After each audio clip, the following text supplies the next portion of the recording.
So let's start. आज हम देखने वाले अपना lecture number 3 on alternating current. ठीक है, चैप्टर हमारा ऑल्टरनेटिंग करंट चल रहा है।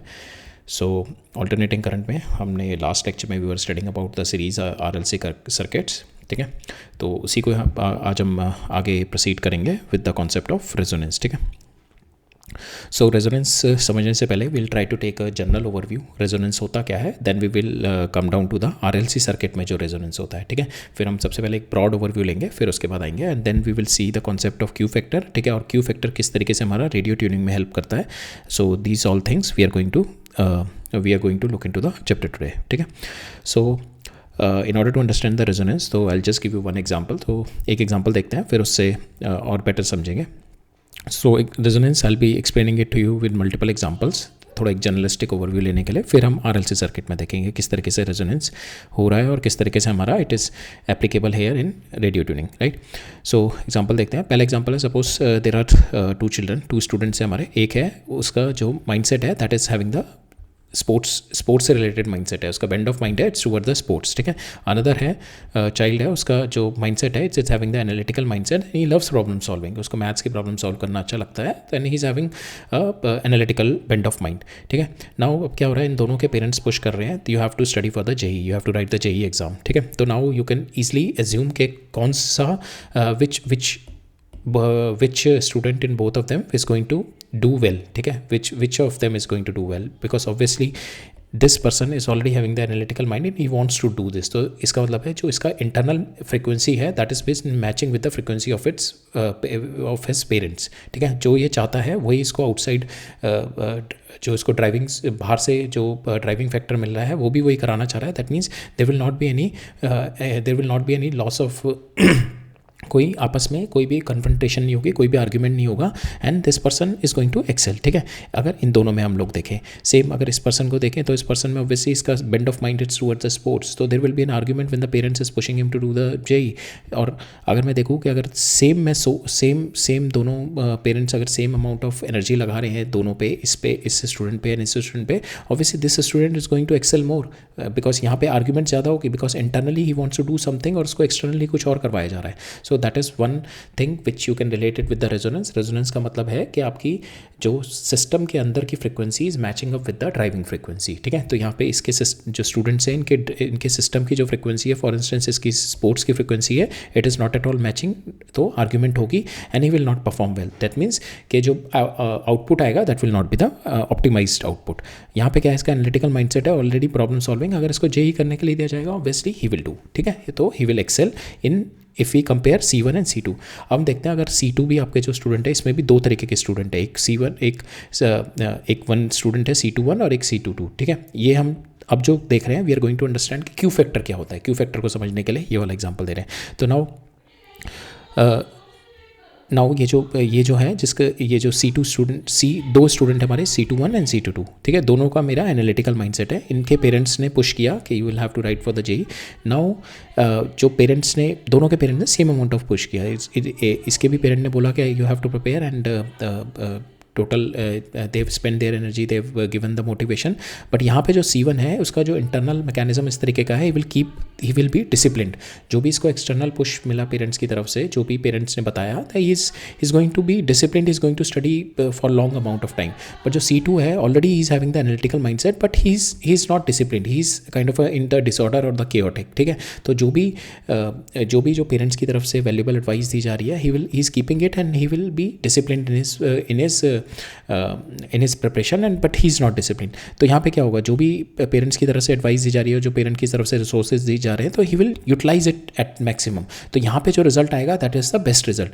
और यहाँ पे जो होगा, he is not utilising the parents advice and the parents money और the parents resources in the best way, तो यहाँ पे क्या होगा, there will be a wasteful of resources. तो क्यू फैक्टर भी वही है, वो क्वालिटी ऑफ रेजोनेंस बताता है। तो यहाँ पे रेजोनेंस तो हो रहा है, आपका दोनों की फ्रिक्वेंसी मैच कर रही है, पेरेंट की और चाइल्ड की, बट यहाँ पे दोनों में रेजोनेंस हो रहा है, बट यहाँ पे क्यू फैक्टर अच्छा है क्योंकि ये डिसिप्लिन चलेगा। तो क्यू फैक्टर का मतलब ये है कि जो एक्सटर्नल पुश जो आपको मिला है, आप कितना अपने अंदर उसको कितने टाइम पीरियड तक, कितने लॉन्गर टाइम पीरियड तक आप उसको रख सकते हो। यहाँ पे क्या आपका लीकेज हो रहा है, ठीक है। You can not keep it for a longer time period, you have been attracted towards external environment and the kind of motivation which is been given to you, it is been spreaded out, ठीक है। तो यहाँ पे it is in disorder in the chaotic, ठीक है। सो ये पूरा का पूरा हमारा रेजोनेंस है। रेजोनेंस मतलब आपकी फ्रीक्वेंसी मैच कर गई यहाँ पे, और दूसरा रेजोनेंस होने के बावजूद भी this person is going to do well because he is a discipline. यहाँ पे the energy will be stored longer time period के लिए, ठीक है। तो यही हमारा मोटा मोटा क्यू फैक्टर और रेजोनेंस है, ठीक है। तो होपफुली आपको थोड़ा एक फील आ गई होगी रेजोनेंस और क्यू फैक्टर की, ठीक है। तो हम एक और तरीके से देखते हैं रेजोनेंस और Q factor, and I know you would have done it already. Resonance आपने ऑलरेडी एक्सपीरियंस किया हुआ है, but you never know, maybe आपको पता हो और you never know the physics behind it, but आपने रेजोनेंस जरूर किया होगा। यू नो कि whenever you are pushing a child on the swing, आपको पता रहता है राइट किस टाइम पे मैं स्विंग को पुश करूँ। ऐसा नहीं है कि you are pushing it at a random times, और you are pushing it at a time which is going to affect you और the person sitting on the swing, ठीक है। आप एक्चुअली राइट टाइम पे पुश करते हो, इनिटली आपको पता लग जाता है वो, ठीक है। You know exactly when you are pushing it at the right moment, ठीक है। You don't know the physics behind it, so that means आपको ये पता है किस टाइम पे पुश कर रहे हो। You already understood the resonance, आपको पता है रेजोनेंस का मतलब यही है कि मैं राइट टाइम पे उसको पुश कर रहा हूँ, राइट टाइम पे उसको पुश कर रहा हूँ। तो यहाँ पे हमने फ्रीक्वेंसी देखी थी, here we are related with the timing, ठीक है। तो both are the same thing, ठीक है। Timing and frequency they are inter relatable. So यहाँ पे भी आपने देखा कि आपने पुश किया एट द राइट टाइमिंग, ठीक है। So there is an innate tendency, आपको पता है कि किस टाइम पे आपको पुश करना है to get the maximum output, ठीक है। तो रेजोनेंस आप ऑलरेडी फील कर चुके हैं। सो रेजोनेंस जो होता है उसका अगर मैं एक लाइन में डिफाइन करूँ, it is the timing which matters the more than the effort.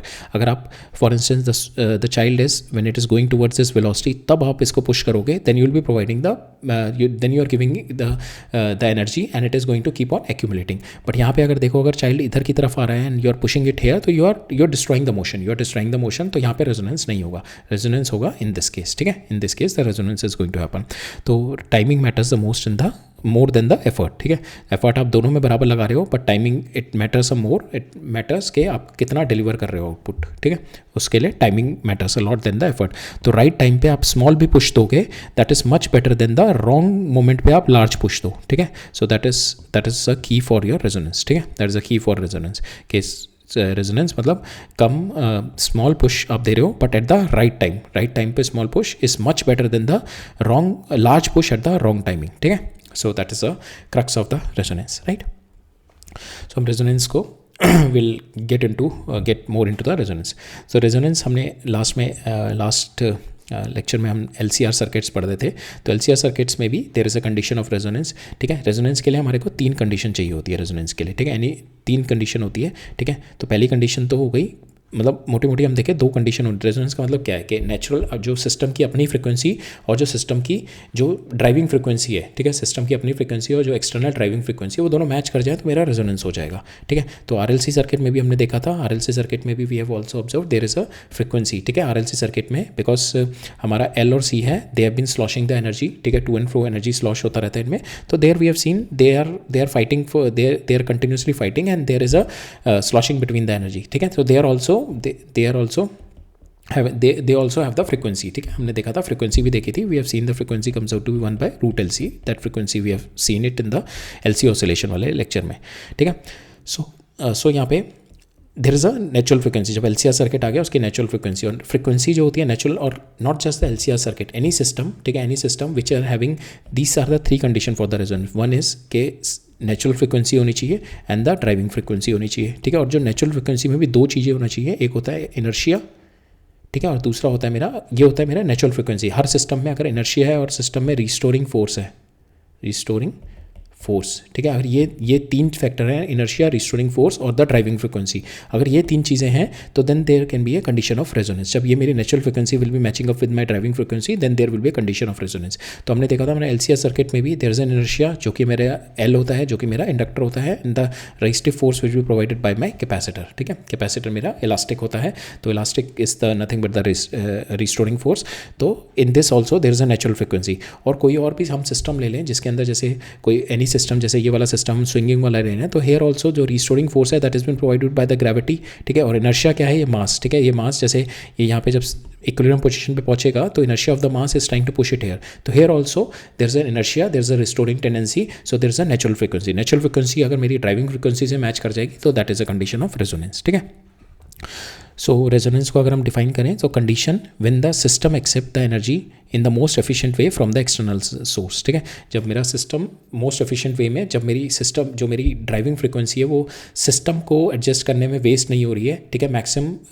तो सिस्टम की जो फ्रिक्वेंसी अगर मैच करेगी तो ऑब्वियसली हमारी जो ड्राइविंग सोर्स होगा उसकी एनर्जी वेस्ट नहीं होगी। So in that case I will be having the most efficient utilisation of the energy, ठीक है। When the system is not having any argument with the source, when the system go in tandem with the source, then we are having the best utilisation of the energy, ठीक है। ये हमने देख लिया। Any system which is having the natural frequency, कोई भी system है जिसकी नेचुरल फ्रिक्वेंसी होती है, जो कि नेचुरल फ्रिक्वेंसी किससे डिफाइन होती है, एक तो रिस्टोरिंग फोर्स से, एक इनर्शिया से, ठीक है। और उसको अगर मैं ड्राइव करूँ from the external push, external source से at the right time, so it will be most efficient and it is going to reinforce the motion, because continuously मेरी एनर्जी एड अप होती जाएगी।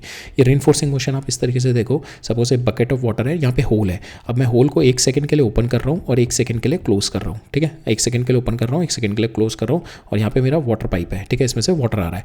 अब ये देखो वाटर को भी यू कैन वाटर भी कंटिन्यूसली फ्लो है, देयर इज अ 1 सेकंड के लिए फ्लो होता है और 1 सेकंड के लिए स्टॉप हो जाता है, 1 सेकंड फ्लो 1 सेकंड स्टॉप, ठीक है। अब अगर जब ये 1 सेकंड के लिए ओपन है जब मेरा ये, और उस टाइम पे मेरा फ्लो हो रहा है, तो वाटर क्या होगा, वाटर तो भरेगा ही नहीं इसमें, ठीक है। और ठीक है, तो सेम वाटर फ्लो हो रहा है, सेम मेरा होल है, बट अब देखो यहाँ पे फ्रिक्वेंसी मैच करनी कितनी ज़रूरी है। अगर मेरा ये 1 सेकंड के लिए ओपन है और 1 सेकंड के लिए मेरा फ्लो हो रहा है, then in that time period the water will flow out of the bucket. तो मेरी बकेट के अंदर कोई भी एनर्जी नहीं स्टोर हुई, कोई भी मेरा पोटेंशियल एनर्जी नहीं स्टोर हुई, वाटर मेरा स्टोर ही नहीं हुआ, ठीक है। अब मैं इसको रिवर्स करूँ कि जब ये मेरा व्हेन 1 सेकंड के लिए ओपन है, then in that case the water will not flow from here, ठीक है, the water will not flow here from here, okay। फिर जैसे ये 1 सेकंड के लिए क्लोज कर गया, मैंने वाटर को फ्लो करा दिया, तो नाउ द सिस्टम इन दोनों की फ्रिक्वेंसी मैच कर रही है, ठीक है। अब now the energy will be increasing, so that is what the reinforce motion, कि जब भी ये क्लोज हो आप फ्लो करा दो, जब ये ओपन हो आप स्टॉप कर दो, जब ये क्लोज हो आप ये फ्लो करा दो, और जब ये ओपन हो तब आप क्लोज कर दो। So in that case if you see कि आपका वाटर एड अप होता रहेगा, ठीक है। अगर आपकी फ्रिक्वेंसी और कोई भी frequency, that is a maximum utilization, इस टाइम पे मैक्सिमम होगा, या आपकी टाइमिंग कुछ और होगी, फ्लो की टाइमिंग ½ सेकंड होगी, ठीक है, या 2 सेकंड बाद 3 सेकंड बाद आप ओपन कराओ या 3 सेकंड बाद क्लोज कराओ, तो इन सारे सिचुएशंस में you will not B having the maximum reinforce motion, ठीक है। थोड़ा थोड़ा मोशन उसमें कट होता रहेगा, कैंसिल होता रहेगा, और मैक्सिमम आपका जो मोशन होगा वो इसी केस में होगा जब आपका ये होल है, व्हेन इट इज़ ओपन, ठीक है, तब आप इसको फ्लो को रहने दो, मत कराओ, ठीक है। When it is closed then flow को कराओ, ठीक है। 1 सेकंड के लिए क्लोज है तो 1 सेकंड के लिए इसको फ्लो कराओ, right. So that is what the reinforce motion, right. So हमने देखा wrong timing it will cancel the motion, जो कि हम यहाँ पे भी देख सकते हैं। आप रॉन्ग टाइम पे पुश करोगे इसको, it's going to cancel the motion. So perfect timing it is what the resonance का जो क्रक्स है, which is the perfect timing, ठीक है। Then it is going to add up the energy, ठीक है। सो नाउ रेजोनेंस जो होती है it can be destructive also and constructive also, ठीक है। अगर अनकंट्रोल्ड रेजोनेंस है तो you would have heard about the breaking of the bridges, जब जो सोल्जर्स होते हैं उनको अलाउ नहीं होता ब्रिज पे मार्च करना, बिकॉज जो ब्रिज की फ्रिक्वेंसी और सोल्जर की स्टेपिंग फ्रिक्वेंसी अगर मैच कर जाए तो इतनी एनर्जी बढ़ जाती है, तो ब्रिज कैन ब्रेक, ठीक है। तो अनकंट्रोलेबल रेजोनेंस, तो रेजोनेंस को भी whenever it is a resonance, so we have to be cautious about that. तो uncontrollable resonance can be destructive. So for instance आप ग्लास लेके आओ, वाइन ग्लास लेके आओ, and the some person is, wine glass है उसके अंदर भी the atoms and the molecules have been vibrating, तो उसके अंदर भी there is a natural frequency and someone is singing at that frequency, तो ग्लास ब्रेक हो जाता है। You would have seen the videos on that. So that is what a destructive resonance. Constructive resonance भी हमने देखा था। Constructive resonance हमारा RLC circuit, जो कि हम ट्यूनिंग में देखेंगे, जिस तरीके से हम रेडियो ट्यूनिंग करते हैं, that is a constructive resonance. Second constructive resonance is the MRI machines में होता है। Constructive MRI machine which is been working is because of the constructive resonance. Laser is also, there is also the constructive resonance is been using, ठीक है। So both the ways we can utilize the resonance, ठीक है। So resonance का है perfect timing, so that the resonance की वजह से आपकी एनर्जी एडअप होती जाए, ठीक है, rather than fighting the source, fight नहीं कर रहा सिस्टम के साथ, वो परफेक्टली टेंडम में मैचअप करके रेनफोर्स कर रहा है मोशन को, ठीक है। तो small input larger response, right. So that is what the resonance, जो कि हमने जनरल ओवरव्यू ले लिया रेजोनेंस का, राइट। अब एसी सर्किट में देखते हैं। अब एसी सर्किट हमने लास्ट लेक्चर में देखा था, आरएलसी सर्किट। इसके अंदर क्या हो रहा है, मेरा एक्सएल और एक्सी फाइट कर रहे हैं, ठीक है। तो एक्सएल क्या चाह रहा है, एक्सएल मेरा वोल्टेज को लीड कराना चाह रहा है, और जो आपका एक्सी, जो आपका कैपेसिटिव रिएक्टेंस है, वो वोल्टेज को लैग कराना चाहिए। तो इन दोनों में फाइट चल रही है, ठीक है। और जो फाइट जीत जाता है वही सर्किट होता है। अगर मेरा XL is more than XC, तो मेरा voltage will be coming out to be here, ठीक है, then it is an inductive circuit, वो जीत जाएगा। तो there is always a fight going on between XL and XC कि कौन वोल्टेज को लीड कराएगा। तो रेजोनेंस क्या होता है आरएलसी सर्किट में, it is nothing but the truce between both of them, कि एक्सएल और एक्सी के बीच में ट्रूस करा दिया। वो ट्रूस किस पोजीशन पे आता है, when XL will get equal to your XC, ठीक है, उसकी कंडीशन पे मेरा ट्रूस आता है। और जब when XL is equal to XC हो जाता है, जो उस कंडीशन पे मेरी फ्रीक्वेंसी आती है, that is what we call the resonant frequency, that is what we call the resonant frequency, ठीक है, that is what we call the resonant frequency, right. So AC circuit है, हमने देखा whenever there is a truce between XL and XC, then you will be having the resonance, ठीक है। तो we know circuit की, RLC circuit में circuit की natural frequency होती है, व्हेन योर ड्राइविंग फ्रीक्वेंसी, जो एक्सटर्नल ड्राइविंग फ्रीक्वेंसी है, when it's matches with that, then the energy will be best utilize, because हम एनर्जी यूटिलाइज करवाना चाह रहे हैं आर में, ठीक है। जो आप एनर्जी यूटिलाइज होती है that is in the R, because L और सी में energy they work as a power storers, ठीक है। यहाँ पे एनर्जी कोई कंज्यूम नहीं होती है, एनर्जी आपकी यहाँ पे होती है। अगर आपकी यहाँ पे एनर्जी वेस्ट होगी कुछ एल और सी के अंदर, तो ऑब्वियसली आपका मिनिमम, तो आपका यूटिलाइजेशन ऑप्टिमम नहीं होगा। आप चाहते हो कि ये आपकी जो एनर्जी दी जा रही है, दैट शुड, अगर यहाँ पे 10 जूल ऑफ एनर्जी जा रही है, 10 joule of energy should be consumed with the register only, it should not be there with the fighting with LNC. LNC में फाइटिंग में नहीं जानी चाहिए, ठीक है। इनमें अगर फ्रीक्वेंसी मैच नहीं कर रही तो इनकी फाइटिंग में चली जाएगी। अगर ये इसकी और इसकी फ्रीक्वेंसी मैच कर रही है और एलओसी की, तो यहाँ पे एनर्जी का कुछ होगा ही नहीं, आपस में एक्सचेंज करते रहेंगे एनर्जी, तो यहाँ पे एनर्जी देने की जरूरत ही नहीं पड़ेगी, ठीक है। तो energy will be totally going towards a register side, ठीक है। Then in that case I will be having the maximum utilization, ठीक है। सो वो कब होता है, when your capacitive opposition will be equal to your inductor opposition, ठीक है। अब वो किस फ्रिक्वेंसी पे होता है, फ्रिक्वेंसी अगर हम देखें, if you see the frequency, तो हमारा जो एक्सएल होता है वहाँ पे दैट इज ओमेगा एल, और एक्सी होता है तेरा 1/ओमेगा सी। तो यहाँ पे अगर देखो, अगर मैं ओमेगा को बढ़ाऊंगा, if I am going to increase the omega, तो मेरा एक्सएल बढ़ेगा। अगर मैं ओमेगा को बढ़ा रहा हूँ, एक्सएल बढ़ेगा, बट यहाँ पे मेरा एक्सी डिक्रीज करता जाएगा, ठीक है। मेरे को ऐसी कोई कंडीशन लानी है, ये दोनों केस में से इक्वल होना चाहिए, बिकॉज अगर आपका ये होगा, ठीक है, तो ऐसी कोई कंडीशन होगी जहाँ पे मेरा दोनों इक्वेट करेंगे। बट अगर मैं ओमेगा इससे ज़्यादा बढ़ाऊंगा, तो ऑब्वियसली मेरा एक्सएल बढ़ेगा, एक्सी कम होगा। अगर मैं कम पे जाऊंगा, ठीक है, तो मेरा एक्सी बढ़ेगा और मेरा एक्सएल कम होता रहेगा और एक्सी बढ़ेगा, ठीक है। तो there must be some frequency, ठीक है, जिस फ्रीक्वेंसी पे मेरा XL will get equal to XC, ठीक है। And that is the meeting point, that is the truce point, and that is what we call the resonance, ठीक है। So without resonance, as we have seen, energy will be keep on sloshing, ठीक है, and the source will have to work hard to create a maintain between L and C, and there will be a losses, ठीक है। But resonance में there is a minimum energy circulation with L and C के बीच में minimum circular energy, जो driving source का जो L and C के बीच में जो एनर्जी सर्कुलेशन होता है दैट इज मिनिमल, ठीक है। In that case we can use the maximum power transfer, ठीक है। मैक्सिमम हमारा ट्रांसफर हो जाएगा उस केस में, व्हेन L and जब आपका frequency will be matching driving frequency and your LC frequency, right. So now we will see the mathematics. LCR circuit में रेजोनेंस हो गया आपका XL when equal to XC. जब एक्सएल इक्वल टू एक्सी हो जाएगा तो आई क्या होता है आपका, E not divided by Z. I not अगर हम देखें तो E not by Z, Z क्या होता है आपका, that is your Z R square plus XL minus XC square.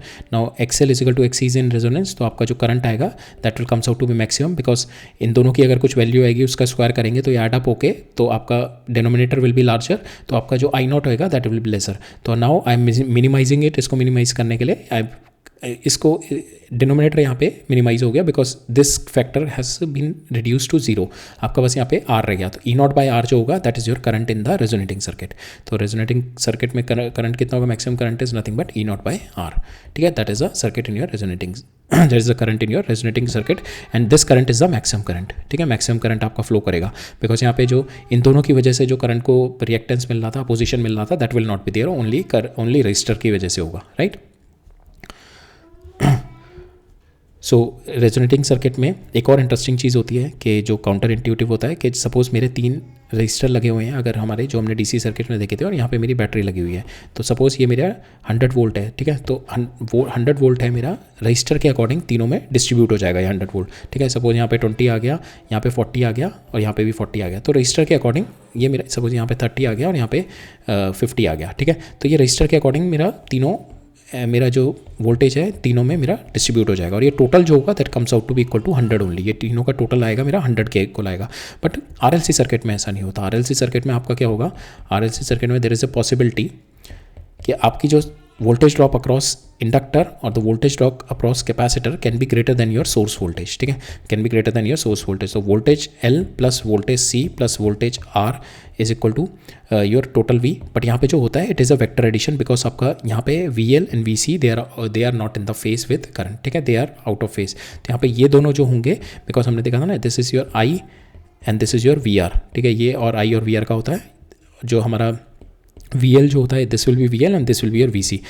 तो now they are out of phase, ठीक है, they are out of phase, but in the resonance they get cancel with each other, ठीक है, दोनों cancel हो जाते हैं resonance में। तो मे बी हमारा जो नेट जो आता है मेरा, नेट कैन बी लेस, तो ये मेरा 10 जूल हो सकता है, बट सॉरी 10 वोल्ट हो सकता है, but this can be my 100 and this can be my -100। तो ये दोनों आपस में कैंसिल हो जाते हैं, ठीक है, ओवरऑल। तो जो मेरा बचेगा दैट इज 10। तो there is a counter intuition कि मेरे अगर तीनों कंपोनेंट्स हैं यहाँ पे, ठीक है, 3 components are there, so individual component के across voltage can be more than my source voltage, ठीक है, because they are 180 degree out of phase and they cancel, ठीक है।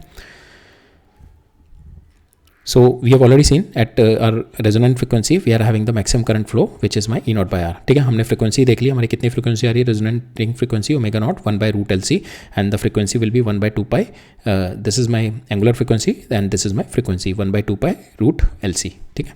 सो एंगुलर फ्रीक्वेंसी क्या होता है, आपको पूरा एक साइकिल कंप्लीट करने में, ठीक है, पूरा एक साइकिल कंप्लीट करने में कितना टाइम लग रहा है, राइट। अब हम देखते हैं कि so we will see the graph देखते हैं वाला कि how your current is been varying with your omega, ठीक है। तो अगर करंट क्या है आपका, this is your current and it is depending upon these two, ये तो चेंज नहीं हो रहे, हमारे ओमेगा के साथ कौन चेंज होगा, XL और XC। अगर आपका ओमेगा बढ़ेगा तो this value will be increasing, current will B decreasing, ठीक है, करंट यहाँ से डिक्रीज करेगा अगर ये वाली वैल्यू इंक्रीज होगी। अगर आपकी ओमेगा डिक्रीज करेगा, ओमेगा इधर की साइड जाएगा, तो ये वाली वैल्यू इंक्रीज होगी, बट नेगेटिव अगर फिर भी मैं स्क्वायर करूंगा तो अगेन डिनोमिनेटर मेरा बढ़ेगा, तो मेरा current will be reducing. But मेरा एक पॉइंट ऐसा आएगा when this will be equal to this, जो कि मेरी रेजोनेंट फ्रीक्वेंसी होगी, at that point my current will be maximum, at that point the current will be maximum. So this is a point where current will be maximum, right. So हम देखते हैं कि what is tuning and how my resonance is helping in tuning. Tuning का मतलब क्या है कि आप एक फ्रीक्वेंसी सेलेक्ट कर रहे हो एंड आप बाकी की सारी फ्रीक्वेंसी रिजेक्ट कर रहे हो, and how resonating circuit is helping in that is what we are going to see, ठीक है। बिकॉज रेजोनेंस में क्या हो रही है, हमारी एक फ्रीक्वेंसी आपकी एक्सेप्ट हो रही है, अगर आपकी ये दोनों साइड की फ्रीक्वेंसीज हैं दे आर रिजेक्टिंग, बिकॉज यहाँ पे you are getting the maximum current, so here you will be getting the output, ठीक है, बाकी जगह you will not be getting the output. तो रेजोनेंस से how you are getting the tuning, ठीक है। बट यहाँ पे ट्यूनिंग के लिए एक और चीज़ चाहिए होती है हमारी Q factor, that we are going to see it later. But right now हम लोग बस ये देख रहे हैं कि ट्यूनिंग किस तरीके, ट्यूनिंग का मतलब क्या होता है, पहले तो एक फ्रीक्वेंसी सेलेक्ट करनी, क्योंकि आपने देखा होगा ना एंटीना, अगर आपका if the radio is there and there is a antenna, तो एंटीना पे you are having multiple frequencies आती हैं, 98.4, 102, so many frequencies are coming on to it. तो हमारे को एक फ्रीक्वेंसी सेलेक्ट करनी है, तो how it is been selecting, it is because of the resonance and the Q factor. तो रेजोनेंस किस तरीके से करता है, अगर आपका फ्रीक्वेंसी जो आपको डिजायर्ड फ्रीक्वेंसी है, ठीक है, सपोज आपका सर्किट है, सर्किट के अंदर आपका सर्किट जो है आपका, जो भी जिसके थ्रू आप ट्यूनिंग कर रहे हो, तो उसके अंदर क्या होता है, आरएलसी सर्किट होता है। आरएलसी सर्किट की क्या होगी, कुछ नेचुरल फ्रीक्वेंसी होगी, ठीक है, natural frequency that is nothing, जो फ्रीक्वेंसी होगी that is omega, that is 1/√LC।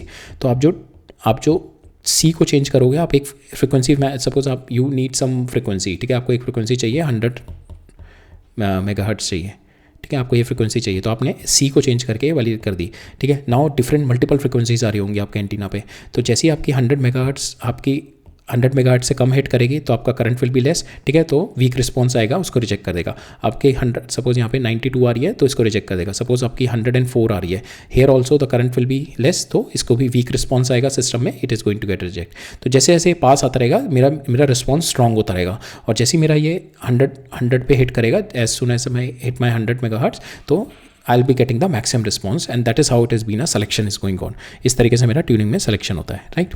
But यहाँ पे अगर मेरा नाउ इट डिपेंड्स कि ये कर्व आपका किस तरीके से, अगर आपका कर्व इस तरीके से शार्प्ड है तो बहुत ही अच्छा है, तब आप तो रिजेक्शन आपका बहुत ईजिली हो जाएगा, ठीक है. जरा से साइड वाली जरा सा आपकी फ्रिक्वेंसी इससे कम हुई, your system response will be less, it will be rejected. और अगर आपका इस तरीके से है तो in that case it will be really difficult to find out the tuning, it will be really difficult to find out the one frequency. So that is what we are going to understand from the Q factor. ठीक है, तो यहाँ से हमने देख लिया tuning किस तरीके से होती है, राइट. अब हम विल सी सम ग्राफ्स और उसके बाद we are going to see the Q factor. So ये ऑलरेडी हम लोग देख चुके हैं ग्राफ्स. सो आपका cos फाई क्या होता है, this we have already seen phasor diagram से. फेजर लास्ट लेक्चर में RLC में देखा था. RLC में this is your phasor diagram. cos phi जो होता है आपका, tan फाई जो होता है आपका XL minus XC divided by R, ठीक है. अगर मेरे को ओमेगा और फाई के बीच में रिलेशनशिप चाहिए, I just put tan phi निकाला मैंने और I just put the value omega L minus 1 by omega C divided by R. अब देखो यहाँ पे अगर आपका ओमेगा इन्फिनिटी की तरफ जा रहा है, ठीक है, then it will be infinite, तो आपका tan phi will be plus pi by 2. अगर आपका ओमेगा विल बी 0 तो this value will be infinite, then again तो this will be this comes out to be minus pi by 2, ठीक है. So this is the graph of your phi varying with omega. Now how your impedance is varying with omega, this is your impedance R square plus omega L minus 1 by omega C whole square. So जैसे जैसे आप omega बढ़ाते जाओगे this factor will be increasing, ठीक है. ये factor बढ़ेगा तो आपका ओमेगा विल बी इंक्रीजिंग. आप यहाँ पे भी इसमें भी देखो, आप ओमेगा को डिक्रीज करते जाओगे इधर की side, then this factor will be increasing. तो ओवरऑल आपका value comes out to be positive and it will be increasing, ठीक है. बिकॉज इसको स्क्वायर करेंगे तो ये value comes out to be increasing. तो जैसे जैसे मैं ओमेगा को डिक्रीज करूंगा या इंक्रीज करूंगा, my impedance will be increasing. But मेरा इंपिडेंस एक पॉइंट पे बिल्कुल मिनिमल हो जाएगा. वो पॉइंट कब होगा, जब omega L equal to 1 by omega C. जब ये दोनों इक्वल हो जाएंगे then this factor will be 0 and at that point I will be getting the impedance is equal to R. So that is what this point is there, ठीक है.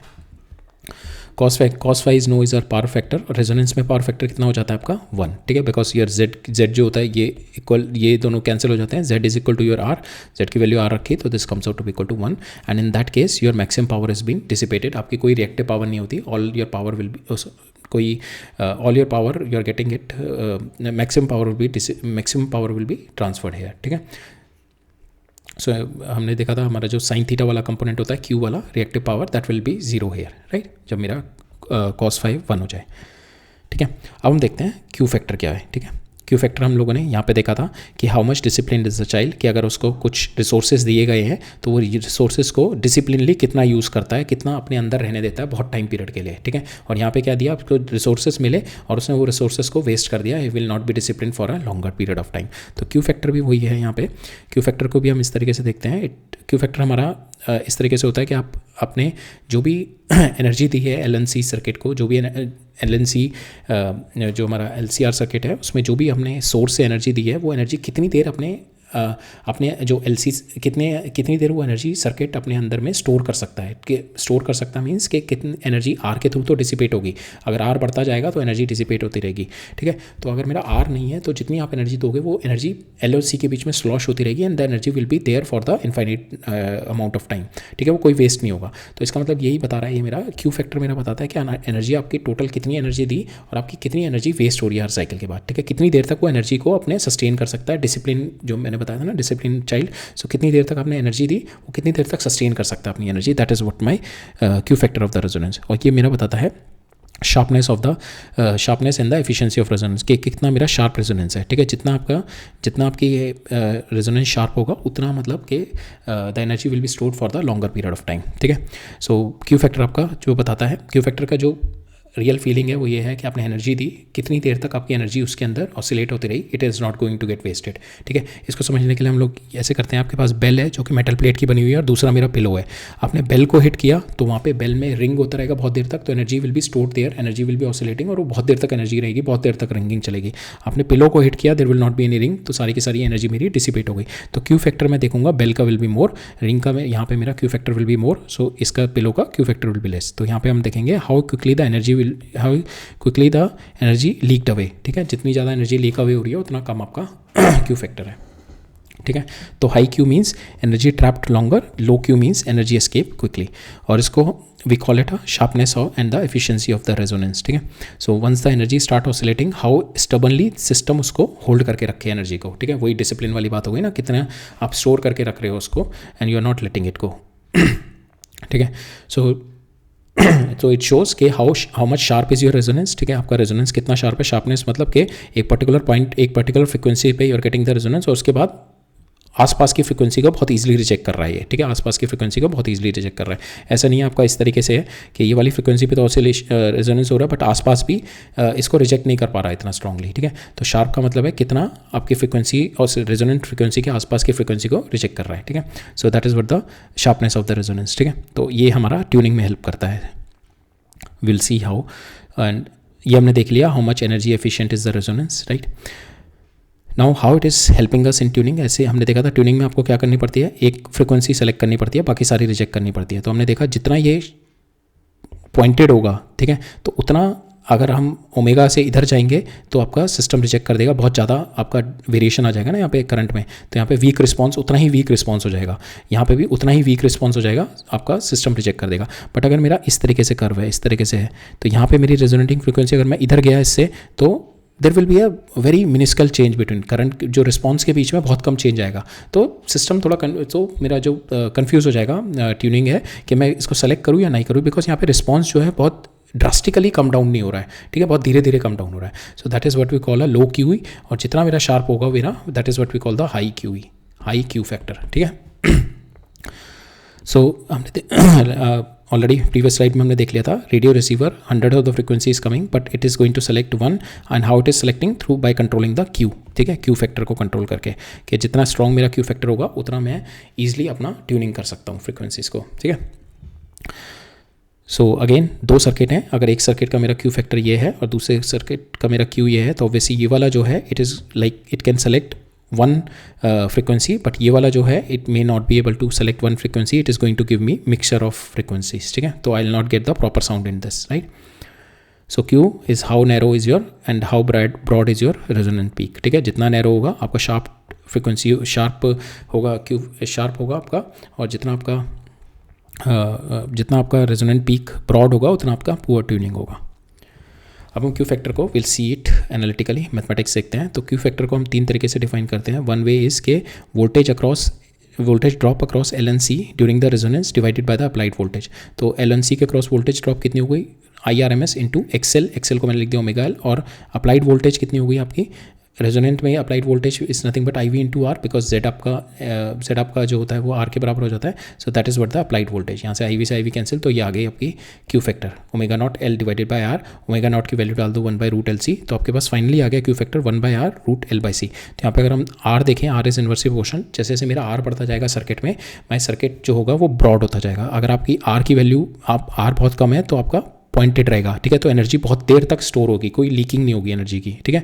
तो आपका resonance कब होगा, will be peak like this. अगर आपके are की value में बढ़ा दूँ, आर की जगह 2R कर दूँ, 3R कर दूँ अगर आर की जगह, तो आपका जो पीक होगा वो थोड़ा ब्रॉड होता जाएगा, ठीक है, जो कि हम यहाँ से भी देख सकते हैं, आपकी क्यू फैक्टर ब्रॉड होता जाएगा, ठीक है, ये ब्रॉड होता जाएगा आपका, ठीक है। जितना जितना मैं आर बढ़ाता जाऊँगा ये क्यू फैक्टर मेरा ब्रॉड होता जाएगा, ठीक है। सो दैट मीन्स जितना कम आर होगा तो एनर्जी आपकी लीक बहुत स्लो होगी, ठीक है, और जितना आपका आर ज़्यादा होगा तो एनर्जी लीकेज ज़्यादा होगी, तो system will not sustain energy for the longer time period.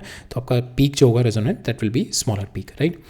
So here also we have seen, so R increases your peak decreases, Q factor decreases, ठीक है। सो अगेन क्यू फैक्टर हम लोग देखते हैं, how rapidly is your current fall from its resonant value, ठीक है। अपनी resonant value जो होती है हमारी if this is my resonant value, इससे किस तरीके से फॉल डाउन कर रहा है, कितना स्पीडली फॉल डाउन कर रहा है, that is what also the Q factor is going to explain us. तो इसको हम we are going to see in this example. तो इस पहले ये वाला देख लेते हैं हम लोग, थर्ड डेफिनेशन, एंड देन इसको हम कंटिन्यू करेंगे नेक्स्ट पेज पे। तो थर्ड डेफिनेशन जो मेरी कहती है क्यू फैक्टर को, that is 2π into maximum energy stored in the circuit, ठीक है। आपके सर्किट में कितनी एनर्जी स्टोर हो रही है और एनर्जी पर पर पीरियड में कितनी एनर्जी लॉस हो रही है, that is because of the register only. और जो एनर्जी स्टोर हो रही है वो आपकी क्या हो रही है, या तो कैपेसिटर में हो रही है इंडक्टर में, तो एनर्जी कितनी स्टोर हो रही है और कितनी लीक कर रही है, ठीक है। हमने वही देखा था ना कि कितनी देर तक सस्टेन करेगा एनर्जी को। अगर लीकेज मेरी ज़्यादा होगी तो ज़्यादा देर तक सस्टेन नहीं करेगा, अगर मेरी लीकेज कम होगी यहाँ पे एनर्जी की तो बहुत देर तक सस्टेन करेगा। So Q factor is nothing but 2 pi maximum energy stored in the circuit divided by energy loss per period. High Q means store more energy and loss very little per cycle, ठीक है। Oscillation die very slowly, that means your resonance is quite sharp, ठीक है। तो यहाँ पे अगर हम value डालें 2 पाई इजिकल टू 1/2 LI² और यहाँ पे एनर्जी लॉस निकालें तो I² R/2 इंटू टी, ठीक है। इसको टी को ये आपका I² से R² कैंसिल हो गया, 2 से 2 कैंसिल हो गया, आपके पास बचेगा 2 pi by T L/R। 2 pi by T को आप लिख सकते हो omega naught, and again you will be getting the Q factor as 1/R root L/C, ठीक है। अब जो थर्ड देखते हैं हम लोग कि कितना आपका रेजोनेंट फ्रिक्वेंसी से फॉल डाउन होता है इन योर करंट, कितना फॉल डाउन होता है from your resonant frequency when you change your frequency, ठीक है। जब आप थोड़ी सी भी चेंज करोगे तो आपका कितना फॉल डाउन कर रहा है, that is what we are going to see it here. तो इसको हम मैथमेटिकली इस तरीके से देख सकते हैं। तो that is Q factor, another definition is resonant frequency divided by the bandwidth. Bandwidth means W2 minus W1, ठीक है। तो अगर ये W2 माइनस W1 बहुत ज़्यादा होगा, अगर इस तरीके का होता आपका ग्राफ, ठीक है, सो W2 माइनस तो आपका bandwidth divided by this will be very less value, ठीक है। सो यहाँ पे इफ़ यू सी बैंडविड्थ, आपके यहाँ पे भी बैंडविड्थ यही है, बट यहाँ पे आप देखोगे ओमेगा की value, this value comes out to be quite high, ठीक है। तो W2 minus W1 divide by in this curve, ठीक है, resonant frequency divided by bandwidth it's going to give high Q factor. But rather than अगर ये वाला देखेंगे तो यहाँ पे भी बैंडविड्थ ये वाली ले लो आप, तो इसका डिवाइडेड क्यू आपकी रेजोनेंट फ्रिक्वेंसी डिवाइडेड बाय अगर आप ओमेगा 2 माइनस ओमेगा 1 करोगे, so you will be getting the lesser Q factor, ठीक है। तो यहाँ पे जो फॉर्मूला है हमारा, third formula for the Q factor is nothing but resonant frequency divided by bandwidth. Bandwidth is nothing but W2 minus W1। तो हम बैंडविड्थ निकालने के लिए हम लोग जो एज्यूम कर रहे हैं कि we are taking the frequency at which your power falls to 1/2, ठीक है। आपकी पावर सर्किट में 1/2 फॉल डाउन कर गई है, या फिर आपका जो करंट है पावर 1/2 हो गई, दैट मीन्स आपका current will be, because power is nothing but I² into R, तो आपका करंट पावर 1/2 हो गई तो current will be fall down to 1/√2 times, ठीक है। सो पावर अगर 1/√2 टाइम्स फॉल कर गई, मैक्सिमम जो मैक्सिमम पावर है, तो आपका power you can write it on EV IV cos phi, ठीक है, that is a power, and instantaneous power is equal to 1/2, that is 1/2, ठीक है। और मैक्सिमम पावर कितनी हो गई इसकी, आपकी I² इंटू R, ठीक है। इन द रेजोनेटिंग में कितना होता है, Z आपका 0 हो जाता है, तो ये हो जाएगी आपकी I² को आपने लिख दिया EV²/R, ठीक है, पावर को, राइट। अब यहाँ पे इसको आप लिख सकते हो EV/2, EV/R, IV को हम लिख सकते हैं, सॉरी EV/Z, ठीक है, EV/Z लिख सकते हैं, and this we can write it on R/Z। तो यहाँ से EV² कैंसिल, ठीक है, और 1/2 से 1/2 कैंसिल, तो आपका बचेगा यहाँ, सॉरी ये आपका हो जाएगा 1/2 नहीं कैंसिल होगा, तो EV² कैंसिल होगा, तो यहाँ पे आपका बचेगा Z² is equal to 2R², ठीक है। तो आपको बचेगा Z² is equal to 2R², और Z² is equal to 2R² करेंगे हम लोग, तो हमारा आ जाएगा Z की वैल्यू मैंने डाल दी R² omega L minus 1/ωc whole square root is equal to √2R, ठीक है। नाउ इसको ओपन अप करेंगे तो मेरे पास this I will get the quadratic equation. इस दो क्वाड्रेटिक इक्वेशन आएगी, एक तो ये विद प्लस और दूसरी आएगी विद माइनस, ठीक है। तो इसके ऊपर प्लस के 2 रूट आएंगे और माइनस के भी 2 रूट आएंगे, ठीक है। तो मेरे पास ये 4 ओमेगा की वैल्यू आ जाएंगी। So if you solve this तो will getting the 4 values of our omega. तो यहाँ से मैं नेगेटिव वाला रिजेक्ट कर दूंगा, so it is going to give me negative omega, negative angular frequency देगा, सो नेगेटिव वाला मैं रिजेक्ट कर दूंगा। I only take minus plus RC plus this value, ठीक है। तो I take only the plus sign 1। तो मेरे पास ओमेगा की 2 वैल्यू आ गई, दीज 2 वैल्यूज, ठीक है। तो 1 value is omega 1, another value is omega 2, 1 value is this minus RC plus RC, and this factor is same. तो now I do omega 2 minus omega 1, ठीक है। ओमेगा 2 मैंने ओमेगा 2 माइनस ओमेगा 1 किया, तो this will get cancel, तो मेरे पास जो फाइनल बचेगा R/L, ठीक है। Omega 2 minus omega L is R/L। Now Q factor निकाला हमने ओमेगा नॉट, जो कि resonating frequency divided by omega 2 minus omega L। Omega naught कितना है आपका 1/√LC इंटू ये वैल्यू आपको पता ही, यह वैल्यू हमारी आ गई है, दैट इज R/L, ठीक है। Now you put this value, L ऊपर चला जाएगा, finally you will get the same Q factor that we have already calculated, right. So that is what the Q factor, right. Now we'll see one question and then we'll close it. Next topic देखेंगे हम लोग transformer का, और फिर दो और concept रह गए हमारे, 2 और टॉपिक रह गए इस एसी में. One is your transformer. ठीक है, so that is also important. ठीक है, दैट इज़ जो भी हमने EMI अभी तक पढ़ा है, EMI का जो फाइनली EMI से हमने AC देखा और AC ही that we are using in everyday life. तो उस EMI से AC तक का आने तक का सफ़र without transformer could not have been possible. ठीक है, तो हम नेक्स्ट देखेंगे ट्रांसफार्मर. और फिर एक लास्ट छोटा सा टॉपिक रह जाएगा हमारा which we are going to cover up in this is the alternating generator. Right, so ये क्वेश्चन देख लेते हैं हम लोग on the basis on the resonance वाला क्वेश्चन है. ठीक है, तो यहाँ पे मेरे को दे रखा है सीरीज़ LCR सर्किट में L दे रखा है मेरे को, दिस C दे रखा है, R दे रखा है. ठीक है, और it is connected with this much variable supply, variable frequency supply. तो ये मेरी जो दे रखी है that is nothing but RMS value दे रखी है. ठीक है, और RLC मेरे को तीनों दे रखा है. मेरे को निकालनी है source frequency at which the current is amplitude is maximum. Current आपका एम्पलीट्यूड कब मैक्सिमम होगा, we have already seen resonating situation में. ठीक है, तो मेरे को ये वाली फ्रिक्वेंसी निकालनी है. तो दिस इज नथिंग बट हमने ऑलरेडी देखा frequency is nothing but 1/2π√LC. L और C आपको दे रखा है, you can get the value, this is your frequency. Same omega आप कर सकते हो 2πf, तो यहाँ से आपका ओमेगा आ गया, एंगुलर फ्रिक्वेंसी आ गई. ठीक है, I0 निकालना है आपको. ठीक है, ये तो आपने फ्रिक्वेंसी निकाल ली, सोर्स फ्रिक्वेंसी. अब आपको मैक्सिमम वैल्यू ऑफ I0 निकालना है. I0 is nothing but your E0 divided by R.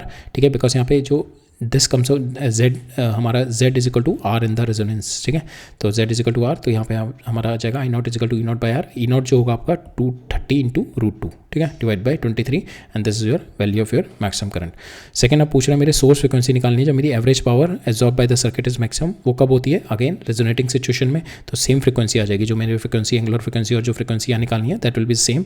अब हम वैल्यू निकालते हैं पावर की. पावर मैक्सिमम कब होती है, in the resonating circuit is EV² by R. ठीक है, यहाँ पे you will be getting the R because Z is equal to R. यहाँ पे you put the value, EV की वैल्यू डाल दो, that is EV is your 230 only, 230 square divided by R हमें दे रखा है 23, and will get the maximum power.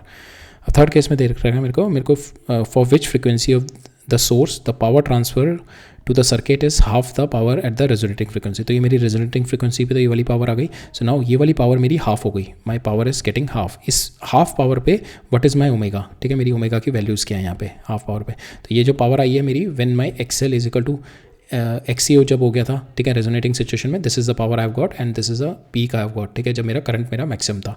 अब क्या मेरे को ये वाली फ्रिक्वेंसीज निकालनी है when my power has reduce to half. Power reduce to half means current आपका 1/√2 हो गया. ठीक है, दैट मीन्स अगर ये आपका I और ओमेगा वाला हमने सर्किट जब देखा था, तो now the current is been reduce to 1/√2. तो आपको ये वाली दोनों फ्रिक्वेंसीज निकालनी है. ठीक है, these 2 frequencies you have to find out here. And last में आपका Q फैक्टर निकालना है. Q factor you can easily make out. Q is equal to 1/R √L/C. आपको R भी पता है, L भी पता है, C भी पता है, यू कैन ईजिली गेट. तो हम फ्रिक्वेंसीज निकालते हैं ये वाली दोनों. ठीक है, तो फ्रिक्वेंसी की हमारे को पावर दे रखी है, that is Pmax divided by 2. Power आप लिख सकते हो उसको, that is EV IV into cos phi. So that is the power, apparent power, that will be equal to your 1/2. So not the apparent power. So this is your this is the power in the RLC circuit, real power. So apparent power नहीं है, apparent power total होती है. So this is the real power. Real power in the circuit is when your cos phi is not 0. Cos phi 0 हमारा जो होता है, cos phi is 0 in the, so cos phi नहीं, phi की value 0, तो cos phi is equal to 1. और जो phi की वैल्यू मेरी 0 होती है in the case when I am having XL is equal to XC जब होता है. ठीक है, जो आप ट्रायंगल देखते हुए वाला.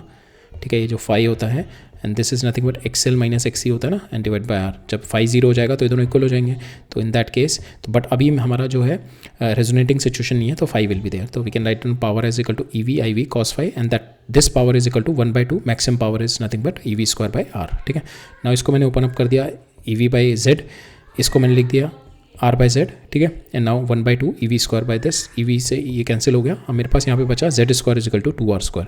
Now I have open it up and is equal to this, and here R² को इधर ले गया. तो now finally have got XL minus XC का is equal to plus minus R.